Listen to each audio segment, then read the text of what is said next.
senator from Edgefield say, I believe what he said, was that those who are under 15 are presumed to not be able to consent, and therefore they are presumed to have been raped, and they get the 12 weeks. But what about those who are 15, 16, and 17 years old? They fall in the gap. They fall in the gap. And so they would only get 6 weeks, and you're going to have more time for that with the judicial bypass option. Same thing when it talks about limiting the minors 6 weeks, 6 weeks for abortion, it's the same thing. The 17-year-olds in that section are left out. What about them? I mean, that's a big change. Now, with respect to requiring the 2 persons, that is the reason that whole section has come about, has been thrown into orbit here, is because of the unclear, murky wording over there by the House. And a lot of the, as I understand it, a lot of the pre-abortion appointments were made due to them not being, you could just fill out the forms, and it was the assistants who would give you the information. They would say, you need to fill out these forms before you come to the doctor. Well, now it appears that the doctor is going to have to be doing that consultation and should have to give them those forms. The doctor has to do that. So if the doctor has to do that, then it will require 2. And I don't know why in the world the doctor would need to do that. Here are the forms. I'm certain the women can read. We know how to read. And we understand what we're doing. We don't really, I've never done it, but we don't, a lot of the existing law is off. 24-hour wait period, or an hour wait period while you're in there. So now you'll have to go get a doctor to tell you, okay, here's what this abortion means, and you need to sign all this stuff. And then the doctor's going to have to tell you again, hey, I want you to wait an hour after I check for your ultrasound. So I just, Mr. President. Richland, Senator McLeod, Mr. Urias. Will the senator yield for a quick question? Senator, you have a question? Senator Hills. Senator, so like you, I'm sure, we're getting a lot of emails and phone calls and text messages from constituents across the state. And before we get too far away from the issues that have already been touched on, at least during this debate, I've got a question on behalf of someone who sent me an email. She is not my constituent. However, that doesn't matter. Her question is that, did you know,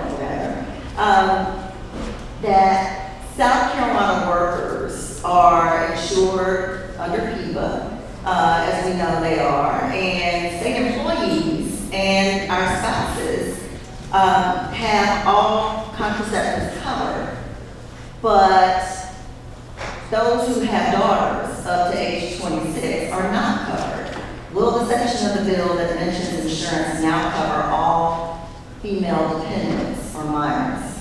We would like to think so, but I don't think it does, because as I mentioned, I took a look at that fiscal impact statement, and apparently there is no fiscal impact statement on that group. So if that's the case, then the fiscal impact statement has another reason for being wrong. Right. So I don't know that we've ever passed that. We should, but we've not.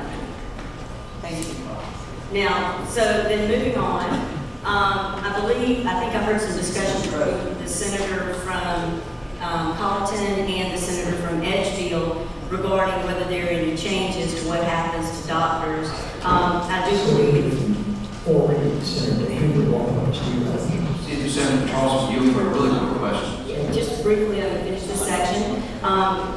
What it does do is basically it allows the revocation of the doctor's medical license. So that is a big change. And then, yes, sir, I'll yield. Senator yields for question. Thank you, Senator. This is I'm looking at section 10, and I think I heard you say, this kind of caught my attention. I heard you say that the doctor would have to be, where in current practice, you might have a staffer in the doctor's office that can provide information to undertake it. This would require the doctor, the treating physician, to do this.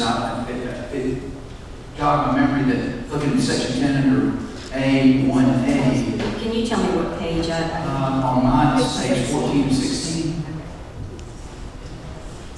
Section 10. That's gonna be different. Let me see if I can get it here.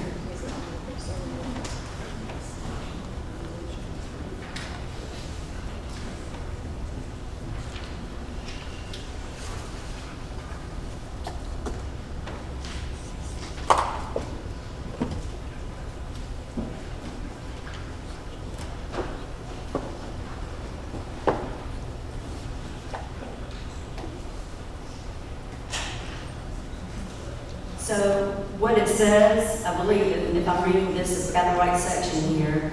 It says, while physically present in the same room, the woman must be informed by the physician who is to perform the abortion. And it used to say or by an allied health professional, but it does say an allied health professional working in conjunction with the physician or the referring physician of the procedure to be involved. So So my question would be, my reading of that was that it could be an allied health professional, someone working with the doctor that could undertake that responsibility as opposed to the doctor. Is that your understanding? We can now revoke their medical licenses, we can send them to prison, and do you think I'm going to trust an allied health professional?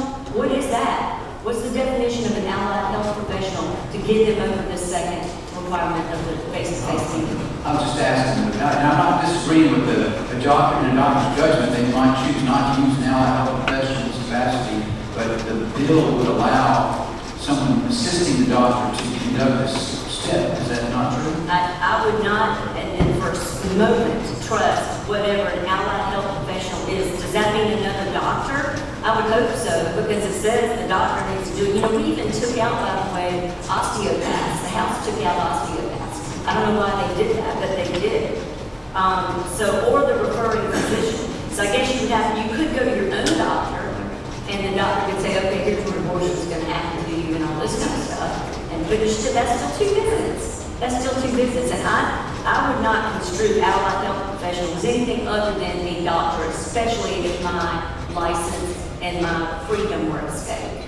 I'm not trying to be argumentative at all, but it says physician or the referring physician or allied health professional, which clearly is something other than the physician or treating physician. So I guess you said it was physician only. I understood you to say it was only the physician could do this, but it appears that there is another category of people that can undertake this responsibility. Is that true? In your law practice, I'm sure you have allied legal professionals, right? Right. Okay. Now, your allies, ones that are of your same stature, would be other lawyers. So I would say, yes, another doctor in somebody's firm to do it, but I would in no way. And this needs to be clarified. So maybe this is something that if we're going to go with this bill, we can fix it, because that is not okay. Not to just even define allied health professionals. Thank you very much. Senator from Lexington and Senator Shealy, Mr. Urasco. Senator Charleston Gill for a question. Senator Gill for a question. Senator, did you know that an allied health professional definition is a physical therapist, a dietitian, a medical assistant, a speech language pathologist, a speech surgical technologist, a dental hygienist, a podiatrist, an occupational therapist, an emergency medical technician, an exercise physiologist, an audiologist? I mean, we can go on. So you can get your podiatrist to come in there and tell you it's okay. But part of that is the podiatrist is still a doctor. All of those people that you have, you got to get appointments with the Athletic trainer or dietitian. And they might be doctors, but I'm not sure that they're talking to me about abortion. I don't either, but still, it doesn't matter. You're still got 2 appointment requirements now, so that's not fair to say the 2 are not required. Thank you for defining that for me. It's fantastic. Okay, this part I like. I agree that this part is a good part of the House bill. It requires child support beginning at conception, and that means even if you're married, the man who has impregnated his wife has to physically hand over 50% of the cost. All right? So, hey, I told the doctor, give me my 50%. That is what it demands. So I'm okay with that. I like that part. But guess what? If the pregnancy is caused by rape or incest, in addition to child support pregnancy, must also pay 100% of the pregnant victim's mental health counseling. Now, I'm sure that's going to happen. I would just count on that. civil lawsuits against doctors, okay? So that's now added. So not only are we going to take away the doctor's medical license, we can allow them to be sued. The reporting requirements, it adds some detailed reporting. The House deleted the section in a strike and replace, and I don't know why it did, but that's okay, because I thought the reporting requirements were a little hefty anyway. There's a new ultrasound form that's required. That's going to cost $30,000, at least according to the fiscal impact statement that was not complete. So that's a minimum that it's going to cost the state. And basically, I see no other purpose in that other than to intimidate women who have to decide if they're going to obtain an abortion. It's in addition to the other form that the woman must sign, attesting that she received information about fetal development and alternatives to abortion. So like, now we're piling up the paperwork on the female. No state funds for abortion. It does prohibit money going to Planned Parenthood, but I thought we did that too. It does say that state health plan may not cover abortions except in rape, incest, and likely pregnant mother. So in that way, I'm presuming that that's probably a little bit better than ours. I mean, at least if you get raped or you have been the victim of incest, then you could use the state fund. But here's why we're on the issue of incest. You know, one of the most amazing things that I heard come out of somebody's mouth when we argued this stuff last time was that how did it go? I think it was a senator from Edgefield, and I'm pretty sure what he told us is that young girls who were the victim of incest didn't necessarily have to have abortions. He didn't believe in that, and he thought that we could love on them and maybe take care of them so that they could have their babies. Now, I just, where can anybody possibly think that the little girl needs to be loved on to have her own sister or her own brother? It's just a total lack of empathy. A lot of this stuff is. And then you wonder why we're mad. You wonder why we're mad. Now, it does agree, and one other change which I do believe is minor, but it permits the Speaker and the President to intervene in any lawsuit. So in other words, if we ever do get an Attorney General who is not the current Attorney General and who refuses to intervene in lawsuits, then it's going to give another avenue for us all to be, all to be litigious. Senator from Lexington, Senator Shealy, what purpose do you To have? see if the Senator Gill for another question. Senator Gill for a question. Senator, I know you talked about rape, incest, and I just wondered if you had noticed as part, they said there weren't many changes, but, I've been one to look at bills before, and did you know, when they have a lot of strikeouts, that means there's a lot of changes, right? I've been here long enough to know that if you strike through a lot of stuff, and then you have a lot of new stuff that's underlined, that's new stuff, right? Yeah, but it's significant apparently. Well, there's a lot of new stuff over here underlined. This one part said, did you know that if the pregnancy is a result of rape and the unborn child is not more than 12 weeks, so the pregnancy is a result of incest and is not more than 12 weeks, that a physician who performs or induces an abortion on a pregnant woman based on those conditions, the sheriff has to go within 24 hours. Now, I don't care what else he's doing.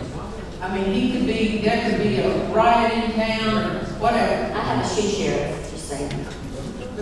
Whatever she's doing. But there's only one, so I was going for the majority. But they have to, the physician has to stop what he's doing. He could be delivering 26 other healthy babies up in here. But he's got to stop what he's doing. He's got to do a report about this woman who had an abortion because she was raped or a victim of incest. And he's got to do a detailed report about this pregnant woman. He's got to take it down and have it sent to the sheriff's department. I suppose he's going to personally take it down there and tell him all the details about this woman that was raped, including her address. And that's in here. Notify the pregnant, and she's got to tell her this is happening. So he's going to tell her this before he does it. So she's probably gonna be really scared. This is probably a deterring thing to keep her from having the abortion. And Because it's not then- even never performing them. Right, because then the person who did you know, that did the rape or performed the act of incest is gonna know that she reported it.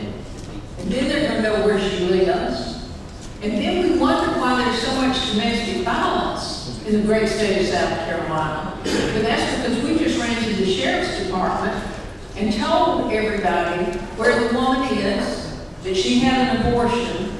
So she reported him to them, and now they're coming to look for her. So anyway, I just want to make sure that you notice that that's underlined as new or rewritten material. I noticed that take it because I thought our bill was crazy enough to put that in there too. So They just reworded it. it may have been reworded, but I'm a little suspicious on any rewording, especially since all they had to do, if they believe in life, they will stop all these abortions, was send that bill right back over to your house it was. And they didn't, because they were given promises that was never made known to the rest of us. Never made known that they were going to be encouraged to make these type of changes. And they are not benign, folks. They are not benign. And I did remember something about if it was a little girl, when it comes to getting a judicial bypass, I did forget about this. If the little girl is a victim of incest or rape, she still has to get a parental note from the person who committed the incest or rape, if it was somebody kin.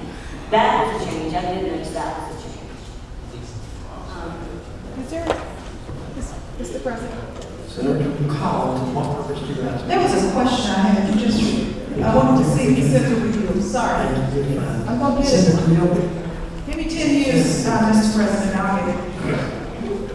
you're fine. Senator is recognized. Going on that point you just made, because I had this question earlier and I forgot to ask the Senator from Nashville about it. So, I was looking, is there any provision within the bill that we passed out of this chamber or the one that came back from the House, which would allow another person to intervene or a fictive person to intervene or DSS to intervene for judicial proceedings for a child that has been molested? Because I read over that and it's totally missing. So if a child has been molested by one of the parents and the other one failed to protect that parent, knowing that they would be subject to criminal proceedings also, have we studied this bill enough to make sure we cover that child and protect that child, whereby DSS would be able to have an emergency intervention, or a fictive kin would be able to come in, or even the schools? You know, I will tell you that I'm glad you got your eye on this, but I can tell you just from reading the fiscal impact summary that I would say no, because they contend that they don't need any more budget, or they can do everything within existing law. So I would say that they should have had some type of expense if they are going to be able to help these minors who are victims of rape and incest get the judicial bypass. And so, but even with the judicial bypass, how does it explain clearly how say can the child be 20 weeks? No, now, I believe. I thought it was just up to 12. I know it went to 12, but I. Just for a minor. Hold on, just for a second. Yeah, the consent goes up to 12 weeks, so it goes up to 12 weeks. And it does say though, okay, it says What section are you on? minors are parents minor request for abortion because 6 weeks doesn't allow enough time for a minor to discover she's pregnant and petition the court. But the problem is, again, this section leaves out anybody that's 15, 16, 17 years old. Thank you. If no one has any further questions, I'll be happy to yield the floor. Mr. President. Thank you, Senator Charleston. We have a Mr. member President. on the desk. Mr. President. Senator Collins. Point of order, and I've been looking in my Jeffersonian book, and I saw the point that Senator Darlington made, but I have a point of order. This Senate passed out, I think probably in my second year, the issue of not having props presented on the floor of the Senate. In point of order, we have a prop that is presented on the floor of the Senate behind my head. It's a uterus. 3 uteruses. There are already 2 on this row. We don't need 3 back here. I would move that as out of order. I believe when I was here, the point, just so I can explain it to the floor, when I was here, Senator Davis was ruled out of order, and there was a specific statement that his props that he brought depicting pictures of children that were affected and not able to have access to medical marijuana, that those children, and he showed pictures of them. There was a decree by the desk, the president, that pursuant to Jeffersonian and something else that said that we were not allowed to use props. We can't even use videos unless the desk has reviewed them. I oppose the use of these props. And I would ask that they be removed. I'll take the point under advisement. We'll go to the first amendment. Reading vote. Publish the first amendment. Amendment number 1A by Senator Hutto, Mr. Bill, strike section 2, section 4441. Senator from Orangeburg, Senator Hutto. Motion is to carry over the amendment. Those in favor say aye. You show yours, I'll show mine. Y'all I decide. said the amendment is carried over.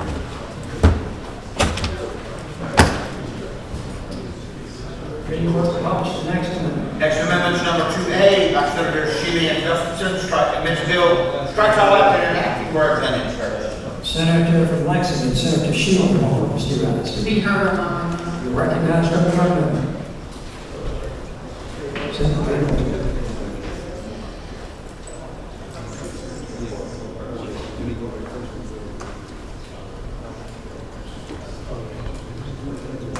Senator from Lexington.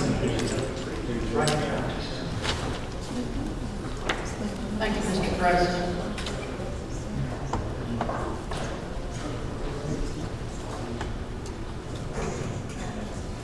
What we have here, and I hope you have it up on your screen, is an amendment.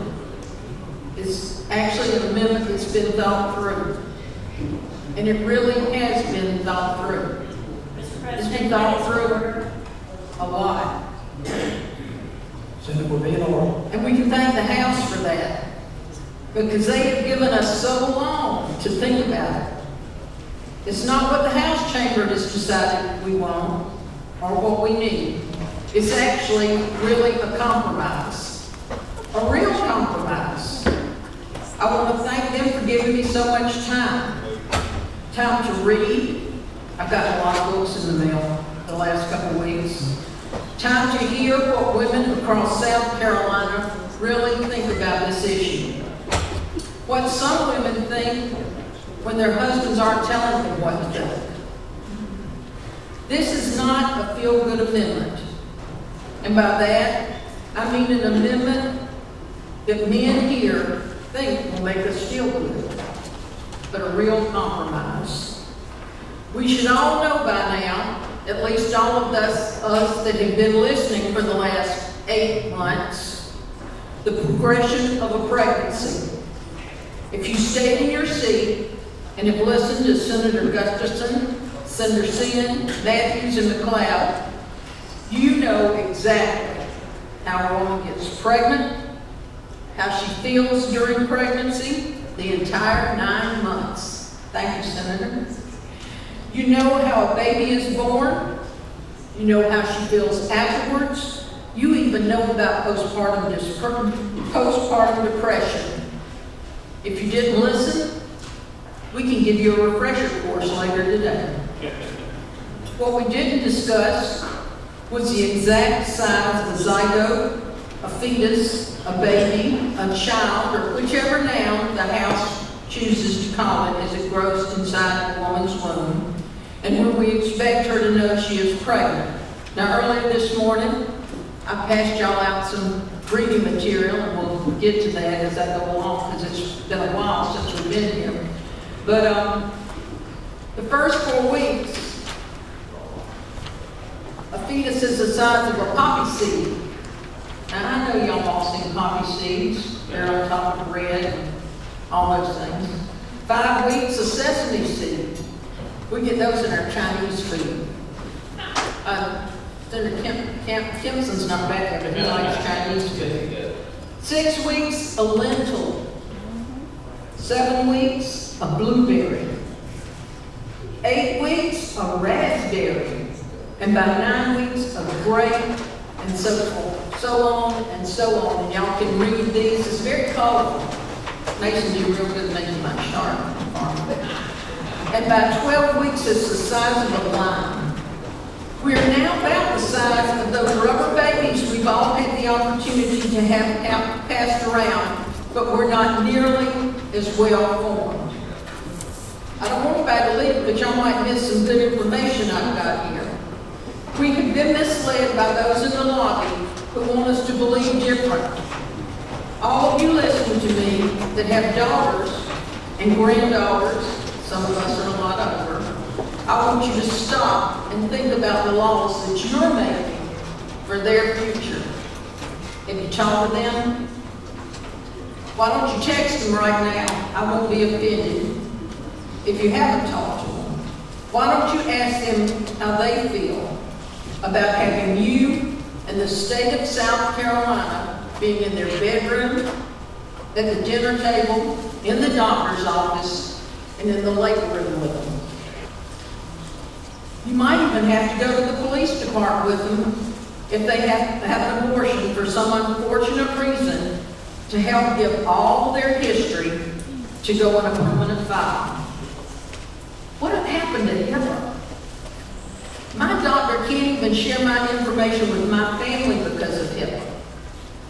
But he can be forced to give it to the sheriff. Some people don't want to wear a mask or take a vaccine, but you want your personal medical history taken to the police department, where they're the guy that called the guy that you reported it to because he's his friend or his buddy or he doesn't even like it. What kind of law is this if it's not a law against your wives and your daughters and your granddaughters? Surely we're confused. I think these are basic human rights. This amendment I have before you would change the 6 weeks to 12 weeks. 12 weeks gives a woman, her family, and her doctor time to first find out if she's pregnant. When my mom was pregnant with me, yes, way back in the Stone Ages, back before they had all those fancy ultrasound machines and those devices to find out things, Dr. Matthias over in West Columbia. Senator Setzer, I'm sure you remember Dr. Matthias. He thought I was a tumor because my mom was already predisposed to cancer and her family had a real strong history of cancer. And the doctor had already talked to my mom and dad about having surgery. But my dad and my mom got together and they talked about it and they said, let's wait. They didn't come ask the South Carolina legislature, and as much as my sister wanted to trade me in for a blueberry pie, and y'all might have wished they had too before this was over, it was still their decision. It wasn't a bunch of men in stuffy suits telling my mom and dad what to do. They were smart enough to decide by themselves whether to keep me, have me taken out, or trade me in for a blueberry pie. This amendment gives 20 weeks for rape and incest victims and protects health care for fatal fetal anomalies and the life of the mother. This amendment really is a compromise. This amendment actually has a chance of getting past the Supreme Court. Whatever we do, 6 weeks, 12 weeks, or 20, you know that there are those that will continue to bring this legislation up. So why not pass something that has a chance to withstand a Supreme Court ruling? Why? Because that makes sense. It still invades privacy, but it also gives a woman more of a chance to know she is pregnant and make an informed choice.